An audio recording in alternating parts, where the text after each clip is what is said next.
Sveiki, aš esu Sigutė Ach ir mane pažinsite iš Sparnuotų karvyčių.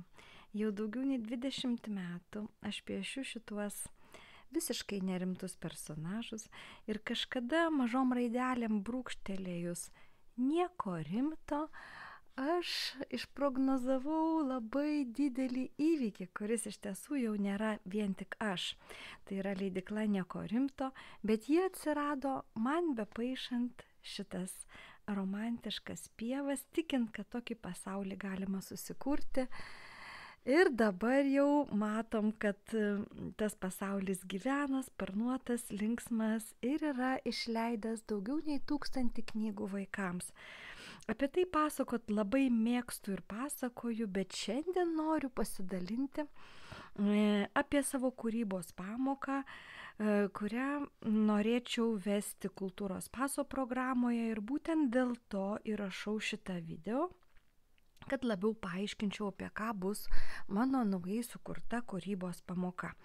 Jinai yra skirta susitikimui su iliustratoriumi, su žmogumi, kuris atskleidžia tekstą piešdamas, apie tai, kaip iliustracija yra susijusi su tekstu, apie tai, kaip galima būtų pačiam pradėti iliustruoti, apie tai, kaip žiūrėti į iliustraciją, apie tai, kiek gali būti nupiešta iliustracijų tam pačiam tekstui ir iš vis, kas yra iliustracija, nes iliustracija yra paveikslas. Tai yra paveikslas skirtas vėliau apsigyventi tarp knygos puslapių. Toks įdomus dalykas, kad tikriausiai originalas liks gulėti stalčiuje, kaip ir manieji, bet bus tiražuojamas tiek, kiek kartų bus išleista knyga. Jeigu jinai bus išleista 1000 egzempliorių, tai bus 1000 kartų atkartota štai tokia iliustracija. Bet įdomiausias dalykas mano pamokoje yra tai, kad mes pradėsime ne nuo teksto, o pradėsim nuo iliustracijos, nes taip irgi būna. Galima pirmą kurti iliustracijas, o vėliau kurti tekstą. Ir tokiu būdu dar bus galima sugalvoti tekstą, kai jau turėsime piešinį. Tai tam, kad supažindinčiau su savo pasauliu, aš demonstruosiu savo iliustracijas, nes vaikams visų įdomiausia ne tavo veidą matyti, o tai, ką tu veiki, į tavo pasaulį atkeliauti. Ir aš atkeliaudama į mokyklą atsivešiu keletą savo originalų, kad vaikai galėtų pajausti, kuogi skiriasi vis dėlto iliustracija, kuri yra knygoje, ir iliustracija, kuri yra menininko kurta. O šiais laikais dar bus galima ir pakalbėti apie tai, kiek daug visokių modernių technikų yra naudojama tam, kad iliustracija knygoje atsirastų nuostabi, įdomi, gili, kokius iššūkius jinai turi, kai jinai turi tapti skaitmeninė iliustracija, o vėliau būti atspausdinama. Bet visų pradžiai, mano stale, ant mano stalo atsiranda štai va tokia dėmė. Ir nuo tokių dėmių kūrimo mes ir pradėsime mano pamoką. Taigi, pačioj pradžioj būna tarsi nieko. Ir keliavimas iš nieko į kažkur ir yra mano visos kūrybos, galima sakyti, veriantis siūlas, toks nenumaldoma kryptis. Aš labai mėgstu niekame atrasti kažką ir mano visos kurtos kūrybos pamokos turi šitą skonį. Ta tokį iš nieko po truputį kažkas pradeda matytis. Taigi, mano pamokoje jinai truks 45 minutės, ne tiek jau daug. Vaikai turės sukurti 3 iliustracijas. Galbūt suspės sukurti tik tai vieną. Tai man tai labai tinkama dėl to, kad aš manau, kad labai negerai viską pabaigti pamokoje ir nieko neišsinešti, kas tave dar kabintų, trauktų, truputėlį dar ilgiau su tuo pabūti, kai jau mokytojo, kuris tave mokino, šalia nėra. Tai vat pradžioj gaus 3 lapelius ir labai greitai kažkokia tai viena iš technikų, nes pritaškyti dėmelių yra įvairiausių būdų ir aš apie tai irgi pasakosiu, mes tiesiog imsim ir susikursim visiškai abstrakčias dėmeles. Gal monotipijos technika, gal liejimo technika. Aš kadangi mėgstu kūrybiškai vesti pamokas, tai visą laiką įvairuoju. Ir tą galima su manim ir iš anksto aptarti, kad norim labiau šitaip arba norim labiau anaip.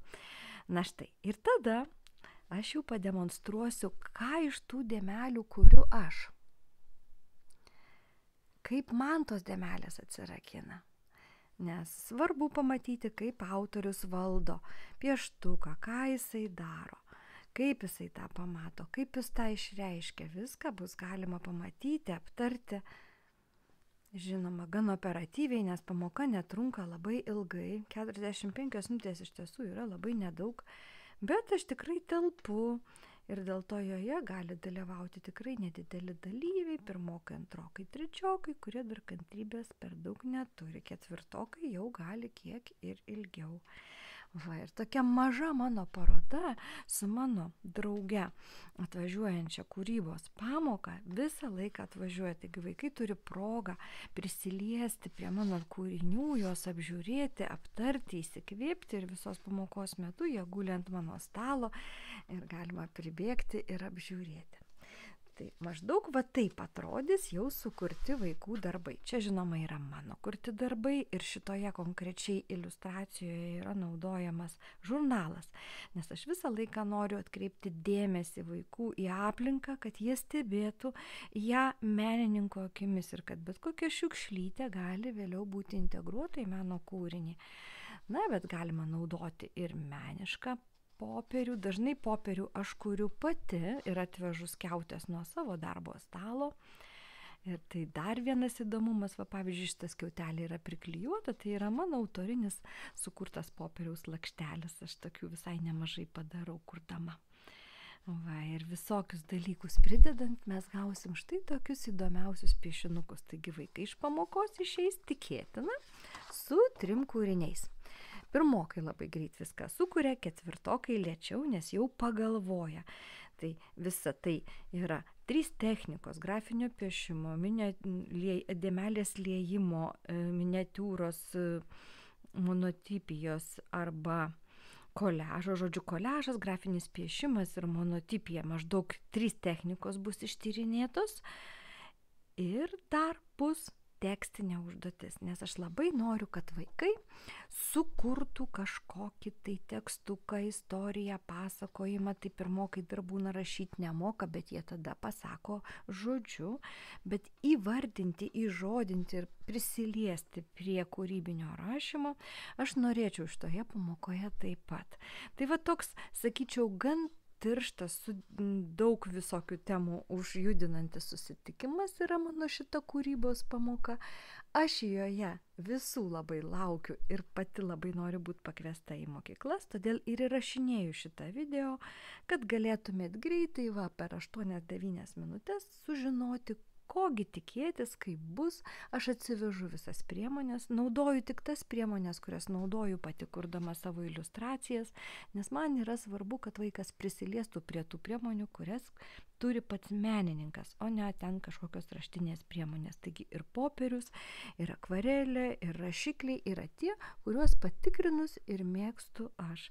Tai vat gaunasi, kad tarsi pasėdi vaikai prie mano darbo stalo, susitinka su manimi, o aš pasidžiaugiu galėdama pasidalinti savo atradimais. Man tai yra labai svarbu ir labai prasminga.